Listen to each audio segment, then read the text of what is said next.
হযরতে জিবরিল আমিন তখন বলছেন, ইয়া রাসূলুল্লাহ, দুনিয়াতে আল্লাহ তাআলা যত অর্ডার করেছেন সব অর্ডার আমি সাথে সাথে পালন করেছি, কিন্তু আল্লাহ তাআলার 3টা অর্ডার মানতে আমার খুব কষ্ট হয়েছিল। তার মধ্যে একটা হলো এইটা, আপনি যখন তায়েফের ময়দানে গিয়েছিলেন, তায়েফের ময়দানে যখন যায়েদ বিন হারিসাকে নিয়ে দাওয়াত দেওয়ার জন্য চলে গিয়েছিলেন, যাওয়ার পরে এই তায়েফের ময়দানে কাফেরেরা যখন আপনাকে ইসলামের দাওয়াত দেওয়ার জন্য আঘাত করলো, আঘাত করার পরে আপনার শরীর দিয়ে দর করে রক্ত ঝরা শুরু করলাম। তায়েফের কাফেরদের মায়া হলো না, যেই নবীর শরীরে মুসা মাছি পর্যন্ত পড়ে না, ওই নবীকে নির্দয় তায়েফবাসীরা এমন ভাবে আঘাত করলো। সাথে ছিল যায়েদ বিন হারেসার কাছে একটা নেকড়ে ছিল, কাপড় ছিল। এই কাপড় দিয়া আল্লাহর নবী যখন তায়েফ থেকে দাওয়াত দিয়ে ফিরে আসতেছিলেন রক্তাক্ত শরীর নিয়ে, আমার ভাইয়েরা, আমি তায়েফে যাওয়ার সময় যেই জায়গায় রাসূল সাল্লাল্লাহু আলাইহি সাল্লাম অজ্ঞান হয়ে পড়েছিল ওই জায়গায় গিয়েছি। গিয়ে ওই জায়গায় যাওয়ার পরে জায়গায় চুমু খেয়েছি, গড়াগড়ি করেছি। যে জায়গায় আল্লাহর নবী ওযু করতেন জায়গাটা নিজের চোখে দেখেছি। আমার যেন মনে হচ্ছিল আল্লাহর নবী এখনো এই জায়গায় শুয়ে আছে। আল্লাহু আকবার। আল্লাহর নবী যে জায়গায় পিঠ লাগায় গড়াগড়ি করছেন, আল্লাহর নবী রক্তাক্ত শরীর নিয়ে যে জায়গায় শুয়েছিল, আমার মনে হয় ওই জায়গায় এখন আল্লাহর নবীর শরীর থেকে ঘ্রাণ আসতেছে। এমন অবস্থা আমার ভাইয়েরা। ওই জায়গায় গিয়েছিলাম, ওই জায়গায় গিয়ে এই কথাগুলো পড়ে গেলাম। নিজের চোখে দেখার পরে বাস্তবতা সামনে ফুটে আসলো। কাফেরদের মায়া হলো না, আল্লাহর নবীকে আঘাত করলো, আল্লাহর নবীর শরীর দিয়ে দর করে রক্ত নিচের দিকে যায়। আর যায়েদ বিন হারেসা আল্লাহর নবীর খাদেম, আল্লাহর নবীর শরীর থেকে একটা কাপড় দিয়ে আল্লাহর নবীর রক্তগুলো আস্তে আস্তে মুছে দিচ্ছিল। আল্লাহর নবীর রক্তগুলো মুছে দিতে এমন একটা পর্যায়ে আসলো যে সময়ে আল্লাহর নবীর 1 ফোঁটা রক্ত তায়েফের জমিনে পড়ে যাওয়া সম্ভাবনা হয়ে গেল। 1 ফোঁটা রক্ত তায়েফের জমিনে পড়ে যাবে এমন সময় আল্লাহ তাআলা জিবরিল আমিনকে বলল, যা জিবরাইল যা, আমার নবীর রক্ত যদি ওই তায়েফের ময়দানে তায়েফের কাফেরেরা চিনল না, আমার নবীকে চিনল না, কিন্তু তায়েফের মাটি তো আমার নবীকে চিনে, তায়েফের গাছগুলো আমার নবীকে চিনে ফেলেছে।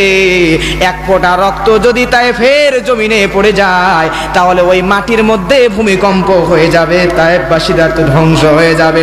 যা জিবরাইল, এই মুহূর্তে যায়া আল্লাহর নবীর 1 ফোঁটা রক্ত যেন তায়েফের জমিনে না পড়ে, তুই রক্তটাকে তোর পাখার উপর নিয়ে নে। জিবরিল আমিন বলে, ইয়া রাসূলুল্লাহ, ওই কাফেরেরা আঘাত করার পরে আপনার রক্ত যখন 1 ফোঁটা তায়েফের জমিনে পড়তেছিল, আল্লাহ অর্ডার করার সঙ্গে সঙ্গে সিদরাতুল মুনতাহা থেকে শুরু করে আমি জিবরাইল এমন স্পিডে দুনিয়ার জমিনে এসেছিলাম, আসার পরে আমার পাখার উপরে আপনার রক্তটা ধরে নিয়েছিলাম গো নবী। এই দিন ওই স্পিডে আসার কারণে আমার শরীরের মধ্যে 600টার মতো পাখা, শরীরের মধ্যে অসংখ্য পশম গো নবী। আমার শরীরের মধ্যে এমন কোনো পশম ছিল না সেই দিন যে পশমের মধ্যে দিয়ে ঘাম ঝরে নাই। সুবহানাল্লাহ। জিবরাইল আমিন বলছেন, ইয়া রাসূলুল্লাহ, এরপর আরেকটা হলো আল্লাহর নবী হযরত ইউসুফ আলাইহিস সালাতু ওয়াস সালাম। ও গো নবীজি, এই ইউসুফ নবীকে যখন ভাইরা কূপের মধ্যে ফেলে দিচ্ছিল, আল্লাহর অর্ডারে আমি সিদরাতুল মুনতাহা থেকে টান দিয়ে যখন দুনিয়ার জমিনে ইউসুফ আলাইহিস সালাতু ওয়াস সালামকে আঘাত থেকে বাঁচানোর জন্য চলে আসলাম গো নবী। এত স্পিডে দুনিয়াতে এসেছি, আমার শরীরে এমন কোনো ঘাম ছিল না যে ঘামের মধ্যে, যে লোমের মধ্যে দিয়ে 1 ফোঁটা ঘাম বের হয় নাই। সুবহানাল্লাহ। হযরতে জিবরিল আমিন এবার সুন্দর করে আল্লাহর নবী ইউসুফ আলাইহিস সালাতু ওয়াস সালামকে কূপের মধ্যে হেফাজত করে নিলেন, কোথাও যেন আঘাত না লাগে। হেফাজত করে রাখার পরে 10 ভাই মিলে ওখান থেকে যখন চলে যাওয়ার পরে ওই এলাকার মধ্যে দিয়া একদল কাফেলার লোকেরা যাচ্ছিল। এই কাফেলার লোকেরা যাইতে যাইতে আল্লাহ তাআলা তাদের পথ ভোলায়া দিয়া আল্লাহর নবী ইউসুফ যেই কূপের মধ্যে আছে ওই কূপের সাইড দিয়ে রাস্তা তাদেরকে আল্লাহ বাতলে দিয়েছেন। সুবহানাল্লাহ। এই কাফেলার লোকেরা যখন ওই রাস্তা দিয়ে হাঁটতে হাঁটতে পানির প্রয়োজন, পানি ফুরিয়ে গেছে। এমন সময় যখন কূপ দেখতে পেল, তাদের মনের মধ্যে আনন্দ তৈরি হলো। আনন্দিত হয়ে কূপের মধ্যে যখন একটা বালতি নামিয়ে দিল, নামিয়ে দেওয়ার পরে বালতির মধ্যে মুফাসসিরগণ বলছেন হযরত ইউসুফ আলাইহিস সালাতু ওয়াস সালাম বালতির রসা ধরে উপরে উঠে গেল। আল্লাহর নবী ইউসুফের চেহারা মোবারক দেখার পরে ওই সব লোকগুলো মাতোয়ারা হয়ে গেল। সুবহানাল্লাহ। এইদিকে 10 ভাই চিন্তা করতেছে, এখন যদি আমাদের ছোট ভাই ইউসুফ ওই লোকেদের কোনো মানুষরা তাকে সাপোজ পাইছে, পাওয়ার পরে তাদের থেকে পালায় যদি আবার বাসায় চলে আসে, আবার যদি বাসায় চলে আসে তাহলে তো বিপদ হয়ে যাবে। সে কি করলো, আবার চলে গেল কূপের কাছে। যাওয়ার পর দেখতেছে একদল কাফেলার লোকরা ইউসুফ আলাইহিস সালামকে পেয়েছে। পাওয়ার পরে ইউসুফ আলাইহিস সালামের 10 ভাই মিলে ইহুদা সহ সবাই বলতেছে, শোনো কাফেলার লোকেরা, এইটা হচ্ছে আমাদের গোলাম। নাউজুবিল্লাহ বলবেন না, আমাদের কেনা গোলাম, সে আমাদের কাছ থেকে পালিয়ে চলে গেছে। মুফাসসিরগণ বলছেন 10 ভাই যুক্তি বুদ্ধি করে তারা উল্টা মাছের তেল দিয়ে মাছ ভাজার চিন্তা করলো। তারা বলতেছে, শোনো কাফেলার লোকেরা, তোমরা যদি এই ইউসুফকে এখান থেকে নিয়ে যেতে চাও তাহলে তোমরা নিয়ে যেতে পারবা, আমাদেরকে দাম দিয়ে আমাদের কাছ থেকে কিনে নিয়ে যেতে হবে। কি করতে হবে? কিনে নিয়ে যেতে হবে। নতুবা এমনি যদি নিয়ে যেতে চাও তাহলে কিন্তু আমাদের গোলাম চুরি করেছো বিদায় চুরির অপবাদ তোমাদের দিয়ে তোমাদের শাস্তির আওতায় আনা হবে। ওরা বিপদে পড়ছে, হয় তাড়াতাড়ি টাকা দিয়ে নিয়ে যাওয়া লাগবে অথবা চুরির অপবাদ দিয়ে দিবে। আমার মুসলমান ভাইয়েরা, এইবারে সঙ্গে সঙ্গে মুফাসসিরগণ বলছেন 10 ভাই এই প্রস্তাব দেওয়ার পরে তারা তাদের কাছে যে টাকা পয়সাগুলো ছিল সব জমাইয়া 18 থেকে 21 দিনার, মাত্র 18 থেকে 21 দিনারের বিনিময়ে আল্লাহর নবী ইউসুফকে কিনে নিল। 10 ভাই শর্ত দিল, তাড়াতাড়ি এলাকা ত্যাগ করে চলে যাও। আল্লাহর নবী ইউসুফ আলাইহিস সালামকে নিয়ে তারা চলে গেল মিশরের দিকে। এইদিকে 10 ভাই মিলিয়া আল্লাহর নবী হযরতে ইউসুফ আলাইহিস সালাতু ওয়াস সালামের শরীরের যে জুব্বাটা জোর করে খুলে নিয়েছিল, এই জুব্বাতে তাদের একটা দুম্বা অথবা বকরি জবাহ করার পরে রক্তটা সুন্দর করে মাখানোর পরে এইটা নিয়ে যায় হযরতে ইয়াকুব আলাইহিস সালাতু ওয়াস সালামের কাছে দিয়ে বলতেছে, আব্বা আমাদের ভাই ইউসুফকে তো বাঘে খেয়ে ফেলছে। ইয়াকুব আলাইহিস সালাতু ওয়াস সালামের মনে হয় আকাশটা মাথার উপর ভেঙে পড়লো, কি করা যায়? এটা কি কোনো কথা হতে পারে? আমি তো আগেই বলেছিলাম নিয়ে যেতে নিষেধ করেছিলাম, কেন নিয়ে গেল? তারপরে হযরত ইয়াকুব আলাইহিস সালাম বুঝতে পারলেন ছেলেদের চক্রান্তের কথা, ষড়যন্ত্রের কথা। তারপর যখন জুব্বাটা হাতের মধ্যে নিল, নেওয়ার পরে দেখতেছে জুব্বা, পুরা জুব্বার মধ্যে রক্ত মাখানো আছে, কিন্তু জুব্বার মধ্যে একটু ছেঁড়া ফাটা কাটার দাগ নাই। ইয়াকুব নবী মুফাসসিরগণ বলছেন তখন ডাইরেক্ট বলল, আমার ছেলে ইউসুফকে কেমন বাঘে খেয়েছে, কেমন বাঘে খাইছে? বাঘে যদি খায়, বাঘে খাইলে তো তার জামা কি খুলে তারপরে খাবে? বলবি জামা খোল তারপর খাবো? তাহলে মনে হয় শিক্ষিত বাঘে খাইছে নাকি, পড়াশোনা করা বাঘ। বাঘে খালে ছিঁড়ে ফেলবে, চিড়ে ফেলবে, 2 ভাগ করে ফেলবে, খেয়ে ফেলবে, কিন্তু কেমন শিক্ষিত বাঘ যেই বাঘ আমার ছেলে ইউসুফ রে খাইছে, কিন্তু তার জামার মধ্যে কোনো ছেঁড়া দাগ নাই। ইয়াকুব নবীর বুঝতে বাকি রইল না, কিন্তু কিছুই করার নাই, বৃদ্ধ মানুষ। এইদিকে ওই কাফেলার লোকেরা আল্লাহর নবী ইউসুফ আলাইহিস সালাতু ওয়াস সালামকে নিয়ে মিশরের বাজারে নিয়ে চলে গেছে। যাওয়ার পরে মিশরের বাজারে ইউসুফ নবীকে বিক্রি করার জন্য যখন হাটের উপরে তুলছে, বাজারের মধ্যে তুলছে, দরদাম হচ্ছে, এমন সময় ওই জায়গায় মিশরের অর্থমন্ত্রী আজিজে মিশর চলে আসছে। আল্লাহু আকবার বলবেন না? এই লোকটা অনেক জ্ঞানী এবং বিচক্ষণ মানুষ ছিল। আল্লাহর নবীর প্রিয় সাহাবী ইবনে মাসউদ রাদিয়াল্লাহু তাআলা আনহু তিনি বলেন, তিনজন ব্যক্তি হলো দুনিয়ার মধ্যে সবচাইতে জ্ঞানী। জোরে বলেন আল্লাহু আকবার। সবচাইতে জ্ঞানের পরিচয় দিয়েছে 3 জন মানুষ, তার মধ্যে একজন হলো ওই নারী, যেই নারী সূরা কসসের তাফসীরটা পড়লে পাবেন। ওই নারী, সেই নারী সবচাইতে জ্ঞানী, যেই নারী আল্লাহর নবী হযরতে মুসা আলাইহিস সালাতু ওয়াস সালামকে বাড়িতে নিয়ে যেতে বলেছিল, তার মানে শুআয়ব আলাইহিস সালামের কন্যা। আল্লাহু আকবার বলবেন না? সূরা কসসের তাফসীর পড়লেই ঘটনাটা পাবেন, আমি লম্বা করব না, শর্টে নিয়ে আসি।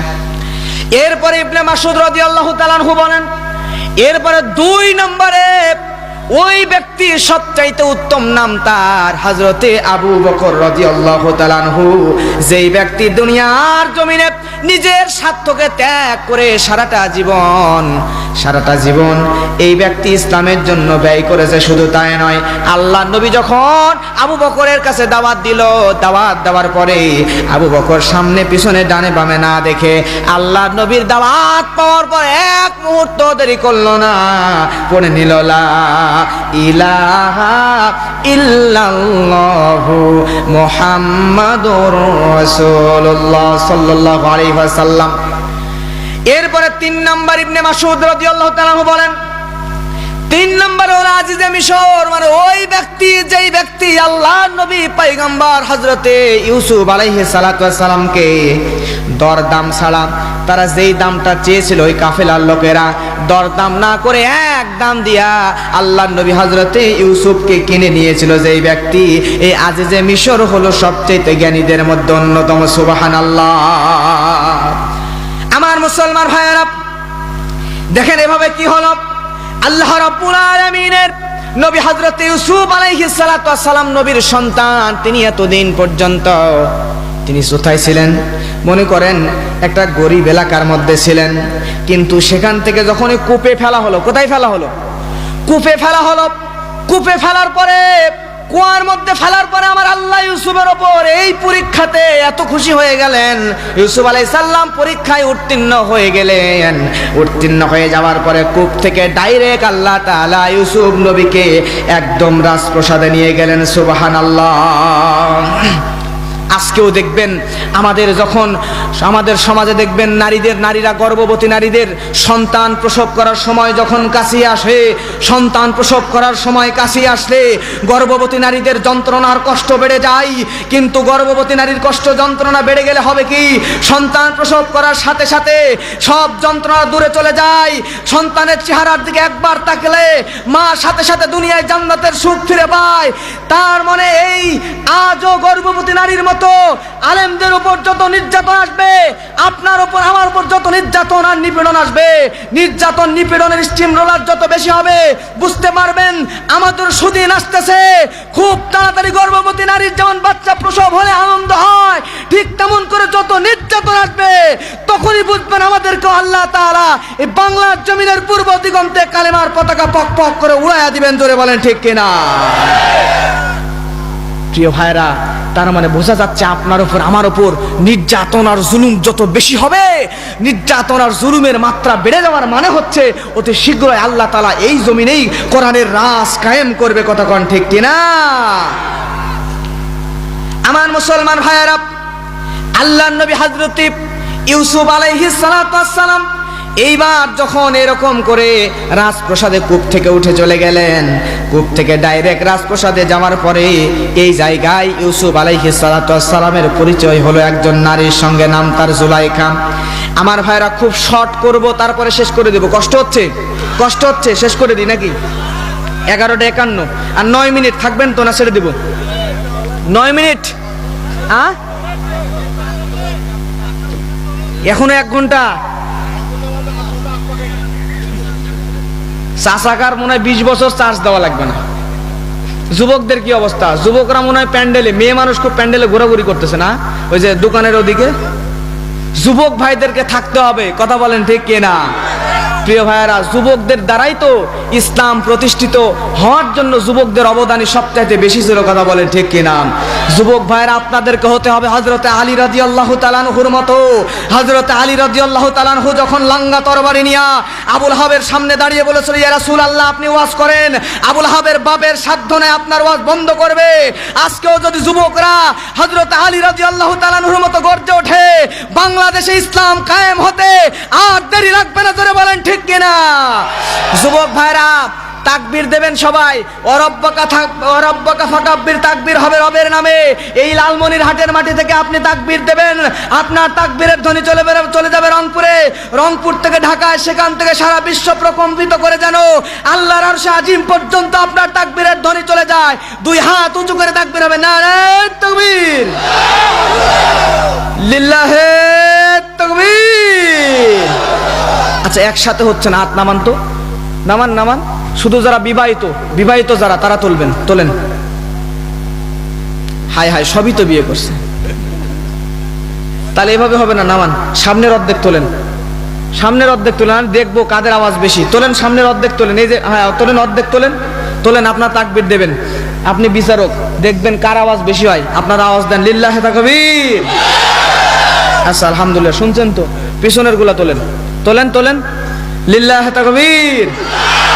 আচ্ছা আপনি বলেন তো, এরা ফার্স্ট নাকি সামনের পিছনের গুলা? পিছনেরটাই তো ফার্স্ট হয়ে গেল। ওনার আবার আত্মীয় টাত্মীয় আছে নাকি পিছনে? সংখ্যায় বেশি। আচ্ছা উনি এলাকার মানুষ, হয়তো কোনো আত্মীয় টাত্মীয় থাকলে স্বজন প্রীতি আছে নাকি? ওনার ডিসিশন মেনে নিলেন, মানতেছেন না? High high. আচ্ছা আমি মুসাফির মানুষ, আমি যদি ডিসিশন দিই মানবেন তো? আমারটা মানবেন? আচ্ছা তাহলে আরেকবার তাকবীর দেবেন, সামনের গুলা তোলেন, তোলেন, এবার জোরে দেওয়া লাগবে লিল্লাহি তাকবীর। আলহামদুলিল্লাহ, নামান, পিছনের গুলা তোলেন, তোলেন, দেখি এরা ফার্স্ট নাকি আপনারা। লিল্লাহি তাকবীর। আচ্ছা ওনার ডিসিশন মানলেন না, আমি মুসাফির মানুষ, আমি আমারটা মানবেন তো নাকি? মানবেন? বলবো কে ফার্স্ট? আমি আপনাদের আওয়াজে যা বুঝলাম, সামনের গুলাই ফার্স্ট আর পিছনের গুলা প্রথম।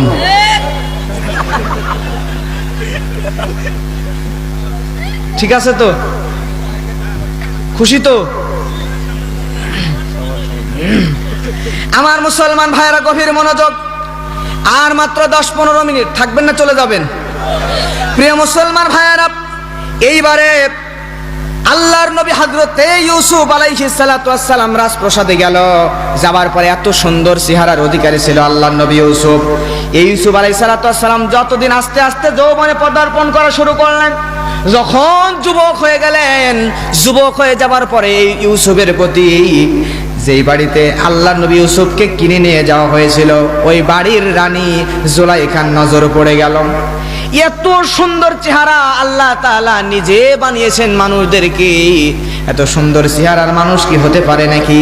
জুলাইখা দেখতে দেখতে ইউসুফ আলাইহিস সালামের প্রতি এত বেশি মুগ্ধ হয়ে গেল, এত বেশি ভালো লেগে গেল, যার কারণে জুলাইখার মনের মধ্যে শয়তান কুমন্ত্রণা দেওয়া শুরু করে দিল। শয়তান কুমন্ত্রণা দিতে দিতে আল্লাহর নবী হযরত ইউসুফ আলাইহিস সালাম যুবক মানুষ, জুলাইখা আল্লাহর নবী ইউসুফকে একদিন কাজের মানুষ দ্বারা ঘরের মধ্যে ডাক দিলেন। ঘরের মধ্যে ডাক দেওয়ার পরে রুমের মধ্যে নিয়ে নিলেন। এই রুমের মধ্যে নামার পরে আল্লাহর নবী হযরত ইউসুফ আলাইহিস সালামকে জুলাইখা প্রস্তাব দিয়ে দিল, ও ইউসুফ, তুমি এখানে আসো, তুমি যা চাও তাই পাবা। তুমি যদি বাড়ি চাও বাড়ি পাবা, গাড়ি চাও গাড়ি পাবা, টাকা পয়সা সম্পদ ক্ষমতা সবই পাবা, কিন্তু শর্ত হলো একটা, এই শর্ত হলো তুমি আমার সঙ্গে শারীরিক সম্পর্ক স্থাপন করো। বাজরে বলেন নাউজুবিল্লাহ। আজকেও দেখবেন ডিজিটাল কিছু জুলাইখা আছে, যারা বিশ্ব বরেণ্য মুফাসসিরে কোরআন সহ আলেমদেরকে প্রস্তাব দিবে, প্রস্তাব দেয়। আজকেও দেখেন শুধুমাত্র আলেমরা ওই প্রস্তাব অনুযায়ী যদি সব ওয়াজ করতো, বললামই তো, শুধুমাত্র যদি ইসলামী অর্থনীতি, ইসলামী রাজনীতির কথা না বলতো, তাহলে আজকে আলেমদেরকে অফার দেওয়া হয়, আপনাকে জেলে দেওয়া হবে না, আপনাকে বন্দি করা হবে না, রিমান্ডে নেওয়া হবে না, শুধুমাত্র আপনি এই কথাগুলো কোরআনের মাহফিলে বলবেন না, আপনি এই কাজগুলো করবেন না, যদি পারেন তাহলে আপনাকে বাড়ি দেওয়া হবে, গাড়ি দেওয়া হবে, সম্পদ দেওয়া হবে, বিশাল বড় নেতা বানায় দেওয়া হবে। এরকম অফার আজকেও দেওয়া হয় কি হয় না? আমার মুসলমান ভাইয়েরা, অফার দিলেই হবে কি? আল্লাহর নবী ইউসুফ আলাইহিস সালাম তিনি সঙ্গে সঙ্গে জুলাইখার কুপ্রস্তাব শোনার পরে একমাত্র আল্লাহ তাআলার উপর ভরসা করে ওই জায়গা থেকে দৌড় দিয়ে বের হয়ে চলে গেলেন। দৌড় দিয়ে যখন বের হয়ে যাচ্ছেন, তাফসিরে মুফাসসিরগণ বলছেন, আল্লাহর নবী ইউসুফ কোনো দিকে না তাকিয়ে আল্লাহর উপর তাওয়াক্কুল করে যখন দৌড় দিলেন, এক দৌড় দেওয়ার পরে যতগুলো দরজা বন্ধ করা ছিল সবগুলো দরজা আল্লাহ রাব্বুল আলামিন অলৌকিকভাবে খুলে দিলেন। সুবহানাল্লাহ। সব শেষ দরজার সামনে যখন একদম জুলাইখার স্বামী আজিজে মিশরের অর্থমন্ত্রী সামনাসামনি যখন ইউসুফের হয়ে গেল,